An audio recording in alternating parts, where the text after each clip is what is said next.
감사로 높이 나는 인생이라고 하는 제목으로 말씀 선포하겠습니다. 골로새 교회는 바울의 제자인 에바브로가 세웠던 교회입니다. 처음에는 굉장히 은혜로운 교회였습니다만은 이단 사상이 들어오면서부터 혼란해졌습니다. 당시 사도 바울은 감옥에 있었는데 골로새 교회의 소식을 듣고 그들을 믿음 위에 다시 세우고자 편지를 썼습니다. 편지의 내용은 이렇습니다. 예수님으로 말미암아 새 사람 되고 감사의 삶을 사는 사람이 되자라고 하는 것입니다.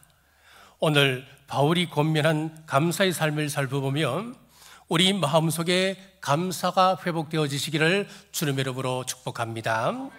첫째, 감사는 존재가 되어야 합니다. 15절 말씀입니다. 그리스도의 평강이 너희 마음을 주장하게 하라. 너희는 평강을 위하여 한 몸으로 부르심을 받았나니 너희는 또한 감사하는 자가 되라. 여기서 한 몸으로 부르심 받은 존재라고 하는 것은 우리가 이 세상 속에서 교회로 부르심을 받은 것을 의미합니다. 교회라고 하는 것은 헬라어로 에클레시아라고 하는 단어를 사용하는데 이 단어는 밖으로라고 하는 말인 에크와 부르다라고 하는 말은 칼레오의 합성어입니다.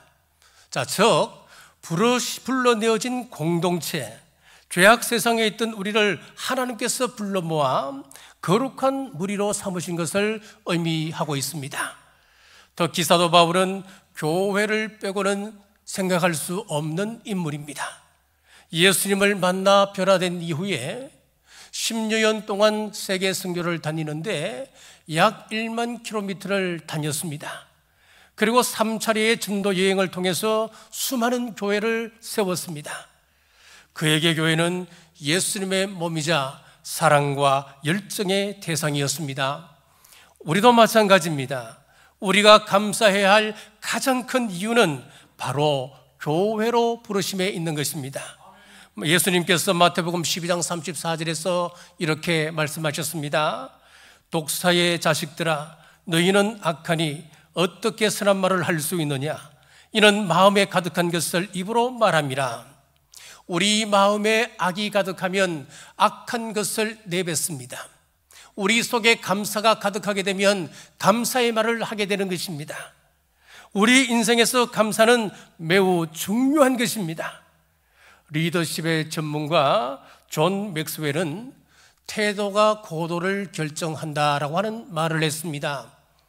책임감 있는 태도, 감사하는 태도, 사람을 소중히 여기는 태도, 이런 태도는 단순한 감정이 아니라 결정과 행동을 이끄는 내적 에너지라는 겁니다. 그러니까 태도의 차이가 행동의 차이를 만들고 우리의 고도를 끌어올린다는 것입니다. 여기서 고도라고 하는 것은 우리가 인생을 살아가면서 올라갈 수 있는 높이를 말합니다. 우리 교회에 사장님들이 많이 계신데 여러분들은 안 그렇던가요?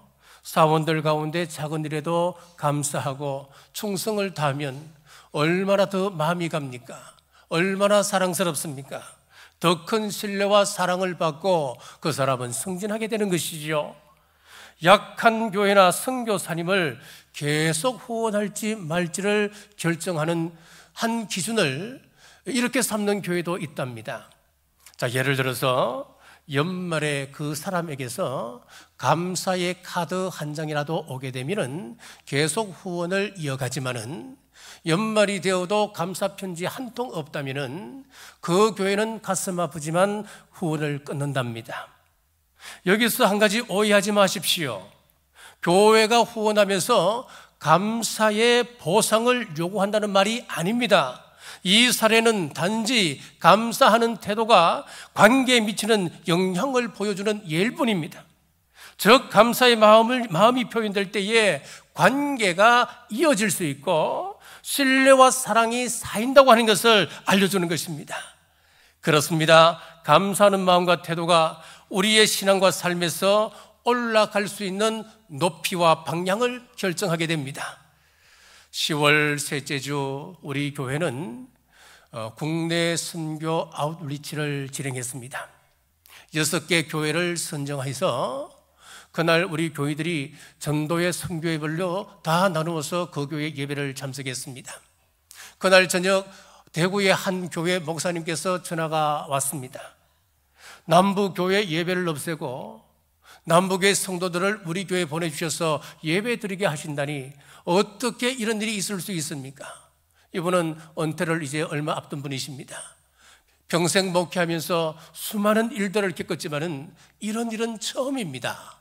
자, 그러면서 참 놀랍게도 이 목사님께서 재정보고를 하시는 겁니다. 목사님, 그날 남부교회에서 성도들이 우리 교회에 헌금한 액수가 245만 원입니다. 이 큰 돈을 우리가 어찌 닫습니까? 남부교회로 다시 보내야 되지 않을까요? 목사님 대단하시죠?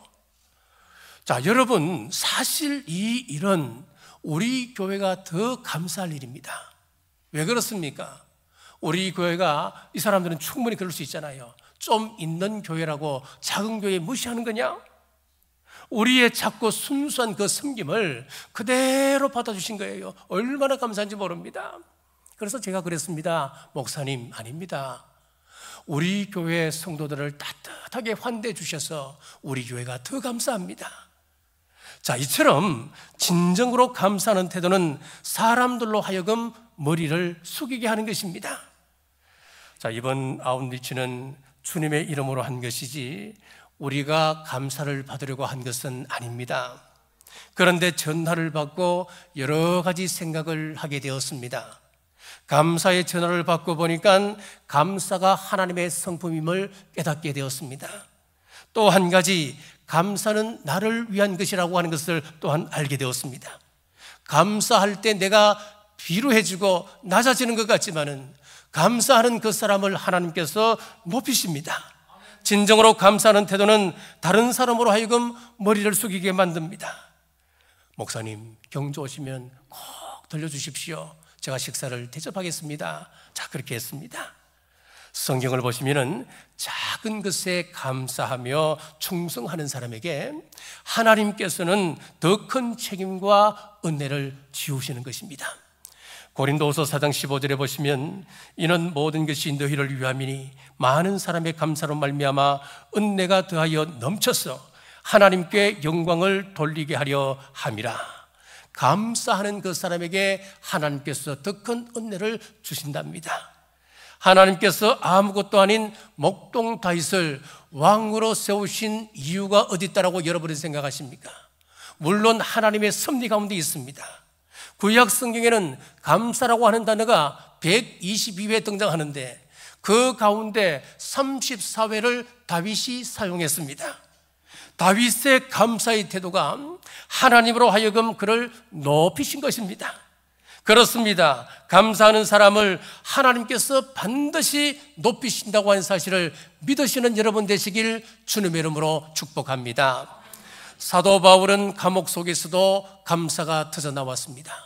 왜일까요? 그 가슴 속에 우리 주 예수 그리스도로 가득 차 있었기 때문에 그렇습니다. 사도행전 20장 28절 말씀입니다. 여러분은 자기를 위하여 또는 온 양떼를 위하여 삼가라. 성령이 그들 가운데 여러분을 감독자로 삼고 하나님이 자기 피로 사신 교회를 보살피게 하셨느니라. 예수님께서 자신의 피를 가지고 교회를 세우셨습니다. 우리 교회 또한 그 십자가 보혈의 은혜 가운데 써 있습니다. 사랑하는 여러분, 하나님께서 우리를 세상 가운데 불러주셔서 이 거룩한 공동체 안에 불러주신 것 하나만으로도 우리는 큰 은혜를 입었습니다. 이 은혜 안에 있다고 하는 사실 하나만으로도 우리는 감사할 조건이 충분한 겁니다. 오늘도 감사하는 사람으로 서십시오. 교회를 사랑하고 섬기며 작은 일에도 감사를 고백할 때에 감사 위에 감사가 더해지는 믿음의 사람들 되시기를 주님의 이름으로 축복합니다. 둘째, 감사로 찬양해야 합니다. 16절입니다. 그리스도의 말씀이 너희 속에 풍성히 거하여 모든 지혜로 피차 가르치며 권면하고 시와 찬송과 신령한 노래를 부르며 감사하는 마음으로 하나님을 찬양하고. 우리 성경을 잘 보시면은 기도와 찬양, 그리고 감사는 따로 분리되어 있지 않습니다. 같이 붙어 있습니다. 느헤미야 11장 17절에 보시면은 또 아삽의 정손 삽디의 손자 미가의 아들 mattan야이니 그는 기도할 때에 감사하는 말씀을 인도하는 자가 되었고 기도할 때에 감사의 말을 인도하는 리더를 두었답니다. 자, 우리 교회도 이런 감사의 말을 인도하는 그런 어른들이 많아지기를 주의 이름으로 축복합니다. 자, 느헤미야 12장 46절에도 이렇게 말씀합니다. 옛적 다윗과 아삽의 때에는 노래하는 자의 지도자가 있어서 하나님께 찬송하는 노래와 감사하는 노래를 하였음이며 다윗과 아삽 때에는 물론 찬송하는 그런 사람도 있었습니다마는 감사의 노래를 가르치는 감사의 지도자가 있었다는 겁니다. 시편 50편 23절입니다. 감사로 제사를 드리는 자가 나를 영화롭게 하나니 그의 행위를 옳게 하는 자에게 내가 하나님의 구원을 보이리라. 감사가 빠진 제사는 하나님께서 기뻐 받으시지 않으신답니다. 요나는 물고기 뱃속에서 이렇게 기도했습니다. 요나서 2장 9절입니다. 나는 감사하는 목소리로 주께 제사를 드리며 나의 서원을 주께 갚겠나이다. 구원은 여호와께 속하였나이다 하니라. 지금 그가 물고기 뱃속에서 답답한 상황을 만났습니다. 막막한 상황에서 그가 먼저 한 것은 감사였습니다. 감사는 인간이 드릴 수 있는 가장 거룩한 단어입니다. 자, 사람은 하루에 수천 마디 정도씩 한다고 말을 합니다.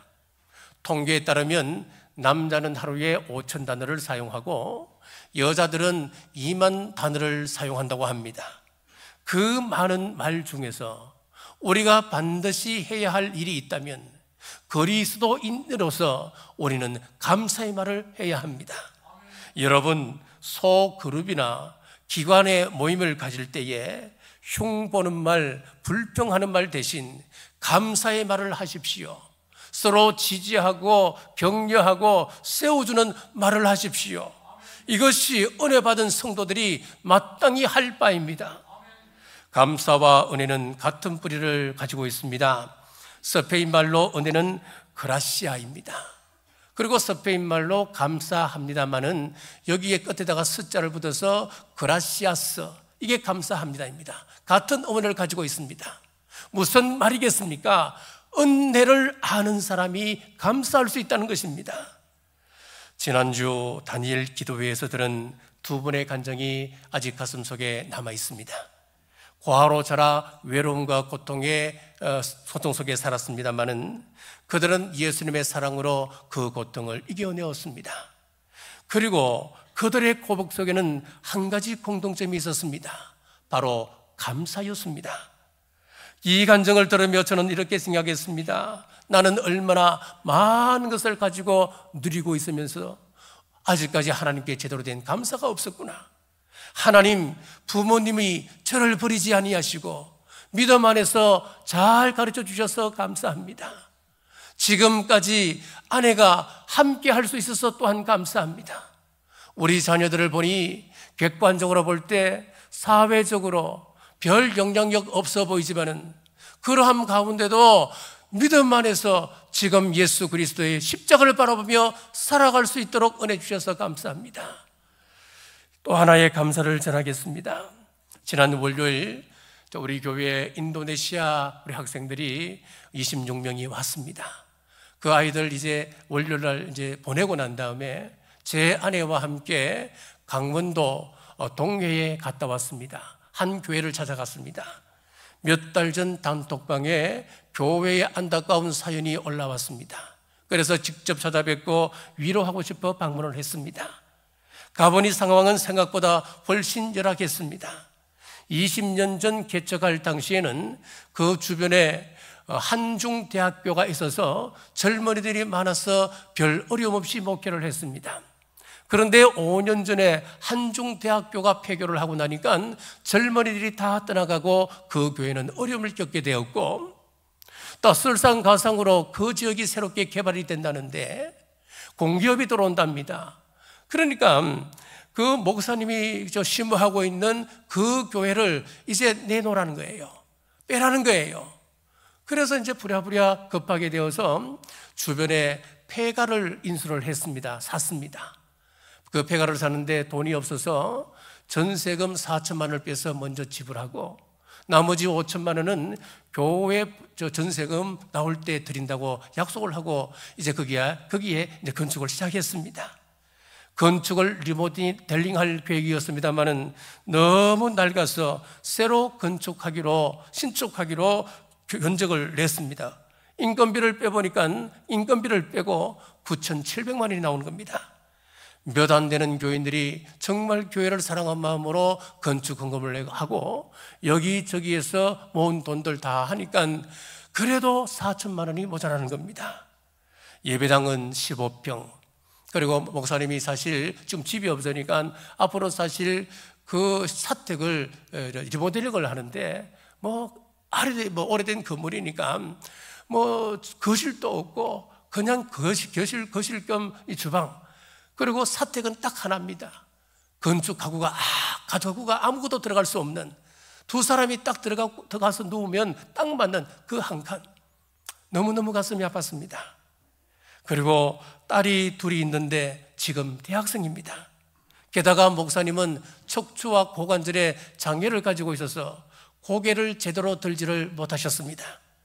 우리 교회가 적지만은 일부 지원하겠습니다. 우리 교회 소식을 전하니까 그분이 감격해 하면서 감사합니다, 감사합니다 눈물을 흘리셨어요. 돌아오는 길에 아내와 많은 이야기를 나누었습니다. 골자는 이겁니다. 하나님께서 이 시대에 정말 신실한 목사님을 만나게 해주셔서 감사합니다. 그때 제 마음에 또 다른 감사가 떠올랐습니다. 어려움에 처한 교회들, 그리고 모든 교회가 그 교회를 보면 다 그 교회를 다 같이 볼 것입니다. 하지만 주님의 눈으로, 우리 주님의 마음으로 같이 우는 교회는 드뭅니다. 교회 미래를 생각해서 교회도 재정을 좀 모아두자. 우리 장로님들도 다 한결같은 마음이실 거예요. 교회를 걱정합니다. 그러나 성령님께서 우리 주님의 마음을 주실 때에 이 일에 우선순위를 두고 우리가 순종하고 나가면 모든 것의 주인 되시는 우리 하나님께서 우리에게 더 큰 사역을 감당하실 수 있도록 힘주시고 능력 주시리라 저는 믿습니다. 이 일에 함께 하시는 우리 믿음의 장로님들 세워주셔서 감사합니다. 온 성도님들이 당회를 신뢰하며 선한 일에 마음을 모을 수 있도록 하신 것 또한 감사합니다. 저는 우리 남부교회 성도님들을 생각하면 정말 자랑스럽고 여러분들이 감사합니다. 지금까지 우리 교회는 당회가 결의하고 다른 교회를 도우면 아무도 모릅니다. 아무도 우리 성도님들 아는 부분이 있습니까? 이런 설교 오늘 제가 처음 하는 것이네요. 아마 다 밝혀지면 매스컴에 몇 번이라도 우리 교회가 나왔을 겁니다. 시골에 있는 교회인데 그 교회는 70, 80, 90대가 모여서 예배드리는 아주 열악한 교회입니다. 몇 달 전에 우리 교회에 청원서가 왔습니다. 그 노인들이 화장실이 밖에 있으니까 자갈 위로 또 이렇게 보행기를 끌지도 못하는 위험한 상황이라는 겁니다. 그래서 실내에 화장실을 놓고 싶은데 도저히 재정이 안 되는 겁니다. 우리 교회에 청원서를 보냈습니다. 장로님들께 보여드렸죠. 그렇게 우리 장로님들 하시는 말씀이 그 교회가 우리 남부교회라고 한다면 반드시 도움을 줄 것이라고 하는 기대를 가지고 보냈을 텐데 우리 장로님들 하시는 말씀이 우리가 돕시다. 어제 전화가 왔습니다. 목사님, 내일부터 공사가 시작됩니다. 참 감사하죠. 저는 우리 교회가 너무너무 감사합니다. 재정을 아끼고 싶은 마음이 왜 없겠습니까? 미래를 위해서 그 재정을 준비하는 것, 그게 왜 소중하지 않겠습니까? 사랑하는 여러분, 우리 예수님으로 인해서 감사의 찬양이 흘러나왔던 바울처럼 우리의 삶에서도 예수님으로 인하여 감사의 찬양이 흘러나오시기를 주님의 이름으로 축복합니다. 제가 이제 2부 설교를 마치고 이런 이야기를 들었습니다. 어떤 집사님이 찾아왔습니다. 목사님, 그 교회에 4천만 원이 필요한다는데 우리 교회에서 부담하는 것 빼고 나머지는 제가 부담하겠습니다. 그렇게 찾아왔어요. 얼마나 감사한지 모르겠습니다. 그 교회는 이것이 얼마나 큰 격려가 되고 또 목회하고자 하는 그런 동력이 되겠습니까? 감사합니다. 감사합니다. 자, 셋째, 예수님의 이름으로 감사해야 합니다. 17절입니다. 또 무엇을 하든지 말이나 일이나 다 주 예수의 이름으로 하고 그를 힘입어 하나님 아버지께 감사하라. 우리는 모든 말과 일에서 예수님의 이름으로 우리는 말하고 살아야 합니다. 그리고 그를 힘입어 아버지께 감사해야 합니다. 감사와 헌신의 태도는 레위기의 제사 규례에서 자세히 말씀하고 있습니다. 레위기에 보면 5대 제사가 나오는데 그 가운데 2장을 보면 소제가 나옵니다. 이 소제는 헌신의 제사를 드리는 그런 제사를 말합니다. 그런데 이 소제를 드릴 때 넣어야 할 것과 넣지 말아야 할 것을 아주 분명하게 말씀하고 있습니다. 모든 소제물에는 누룩과 꿀을 절대로 넣으면 안 된다는 겁니다. 왜 그럴까요? 누룩은 부풀게 하는 것, 즉 인위적인 그런 과장과 거칠애를 상징합니다. 꿀은 무엇을 상징할까요? 꿀은 인위적으로 풍기는 향기, 보기 좋게 포장된 신앙을 말합니다. 그러므로 우리의 헌신을 미화하거나 실제보다 부풀려서는 안 되는 것입니다. 하나님께 드리는 헌신은 손톱만큼 해놓고 다른 사람에게 이야기할 때는 마치 전부를 자신이 다 한 것처럼 그렇게 부풀려서는 안 되는 것입니다. 아나니아와 삽비라가 헌금을 한 걸 보십시오. 두 사람들은 그 일부를 바쳤습니다마는 마치 전부를 바친 것처럼 과장해서 부풀려 이야기하지 않습니까? 그것은 성경적인 그런 소재의 제물이 아닌 것입니다. 17절을 보십시오. 또 무엇을 하든지 말에나 일에나 다 주 예수의 이름으로 하고 그를 힘입어 하나님 아버지께 감사하라. 우리가 왜 시험에 듭니까?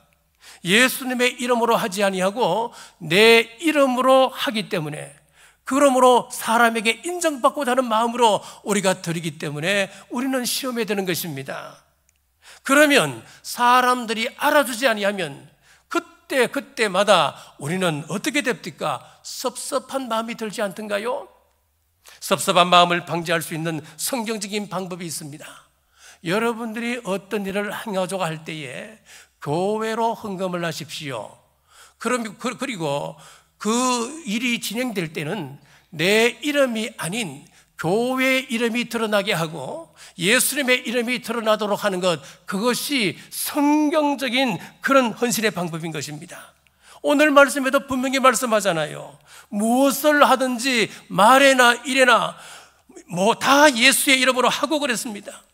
그렇습니다. 예수님의 이름으로 하여서 예수님의 이름이 높아지는 것, 그것이 바로 성경적인 헌신의 방법입니다. 사랑하는 여러분, 헌신할 때 누룩을 넣지 마십시오. 꿀을 타지 마십시오. 이것은 성경적 방법이 아닙니다. 그리고 소재에 반드시 들어가야 할 것은 소금이었습니다. 소금은 맛과 함께 변하지 않게 하는 목적을 가지고 있습니다. 연초에 헌신하기로 작정하셨으면 연말까지 그것 변하지 않도록 하십시오. 반짝하고 그만두는 것이 아니라 소금 같은 변하지 않는 헌신을 실천하십시오. 교회 생활, 기도, 헌금, 봉사에서 끝까지 지속되는 그 헌신이 진짜 헌신인 겁니다. 자, 2장의 소대를 지나서 5장에 보면 화목제가 나오는데 여기는 반대로 누룩을 넣으라고 말씀하고 있습니다. 소제가 뭐라고 그랬지요? 헌신의 제사라 그랬습니다. 헌신의 제사에는 누룩을 넣으면 안 됩니다. 자, 그리고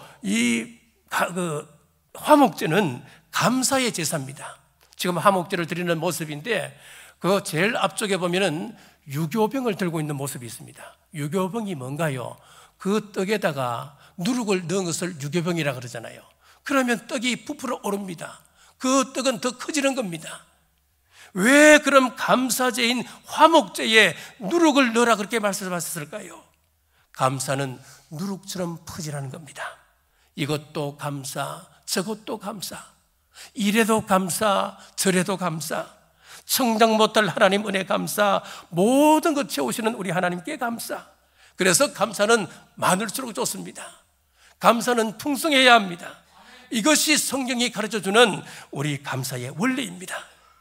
감사할 때 기적이 시작됩니다. 예수님께서 오병이어의 기적을 일으키실 때에 사복음서 모두 공통적으로 이 점을 이야기하고 있습니다. 예수님께서 손을 들어 축사하셨다. 즉 감사 기도를 들으셨다 그 말입니다. 오병이어의 이적의 기적이 일기 전에 우리 감사 기도를 하셨습니다. 지금 아무것도 없습니다. 눈앞에 보이는 것은 막막합니다. 어떻게 남자 5,000명의 장정들을 먹일 수 있습니까? 그것도 저녁이었습니다. 그것도 덜판에서 말이지요. 그런데 우리 하나님께서는, 예수님께서는 그 보리떡 5개와 물고기 2마리를 먼저 두 손 들고 하늘을 우러러 축사하셨습니다. 그리할 때 5,000명을 먹이고 12강주리가 남는 기적이 일어나게 되었습니다. 다니엘도 마찬가지였습니다. 사자굴에 던져질 줄 알았습니다. 그리고 지금 자기가 죽는 줄도 알았습니다. 하지만 전에 하던 대로 하루 3번 감사 기도를 올렸습니다. 다니엘서 6장 10절 말씀 같이 읽겠습니다. 다니엘이 이 조스의 왕위의 도장이 찍힌 것을 알고도 자기 집에 돌아가서는 윗방에 올라가 예루살렘으로 향한 창문을 열고 전에 하던 대로 하루 3번씩 무릎을 꿇고 기도하며 그의 하나님께 감사하였더라. 조스의 왕위의 도장이 찍힌 것을 알았습니다. 사자굴 속에 던져질 것도 알았습니다. 하지만 그는 미리 감사했습니다. 아이고, 내 일에, 내 생애에 왜 이런 숭악한 꼴을 당해야 하나? 내가 하나님을 얼마나 잘 섬겼고 내 모든 삶을 하나님께 바쳤는데 어떻게 하나님께서 이러실 수가 있습니까? 하나님 살아계신 건 맞나요? 하나님 계신 건 맞나요? 하나님 믿어도 소용없대. 잘 믿으면 복 받는다며. 불평했다면 이런 기적이 오겠습니까? 감사가 기적의 시작입니다. 사랑하는 여러분, 나는 헌신을 과장하지 않겠습니다. 상황이 불리해도 소금 같은 헌신을 지키겠습니다. 잠깐 반짝하는 것이 아니라 꾸준히 지속되는 믿음을 세우겠습니다. 나는 감사를 크게 하겠습니다. 그리할 때에 우리 삶이 하나님께 드려지는 참된 소재가 되고 하나님께서 받으시는 화목제가 될 줄 믿으시기를 주님의 이름으로 축복합니다. 말씀을 맺겠습니다. 준비된 동영상을 한번 보여주시겠습니까? 나침반이 왜 항상 북쪽을 가리키는지 다들 잘 모르시는 것 같아요. 오늘 확실하게 알려드릴게요. 나침반은 지구 자기장에 맞춰 정렬되는 자화된 바늘이 있는 간단한 도구입니다. 지구의 핵은 북극과 남극을 가진 자기장을 생성합니다. 나침반의 바늘은 자북극에 이끌려 항상 그 방향을 가리키게 됩니다. 길을 잃었을 때 믿음직한 나침반은 지구의 자연적인 자기를 따르는 것뿐이랍니다. 정말 신기하죠? 이제 나침반이 왜 항상 북쪽을 가리키는지 아시겠죠? 호기심을 잃지 마세요. 마치 콜럼버스가 신대륙을 발견했을 때처럼 말이죠. 여러분, 나침반을 들고 한번 흔들어 보십시오. 그럼 바늘이 빙글빙글 돌아가지요. 그러다 점차 안정되면은 N극은 항상 자북을 가리킵니다. 왜 그럴까요? 지구가 만들어내는 보이지 않는 힘, 자기장 때문에 그렇습니다. 우리도 때로 낙심하고 흔들리며 기도가 막힐 때가 있습니다. 금요일 다니엘 기도회 때 권육병을 앓고 있는 딸을 가진 한 목사님의 간증을 들었습니다. 하늘이 무너지고 절망에 사로잡히니까 숨이 탁탁 막히는 겁니다. 속에서 구토가 올라오는 겁니다. 기도 소리가 밖으로 나가지가 않는 겁니다. 자, 그러다가도 놀랍게 다시 힘을 내잖아요. 딸을 위하여 국토 순례를 하잖아요. 자, 나침반의 N극이 자기장으로 인해서 항상 N극은 북쪽으로 향하듯이 우리 안에 있는 우리 주님의 은혜라고 하는 보이지 않는 힘이 있기 때문에 흔들리다가도 다시 기쁨의 자리로, 낙심하다가도 다시 기도의 자리로, 불평하다가도 다시 감사의 자리로 나아가게 되는 것입니다. 이 시대는 불평과 원망이 가득한 마지막 때입니다.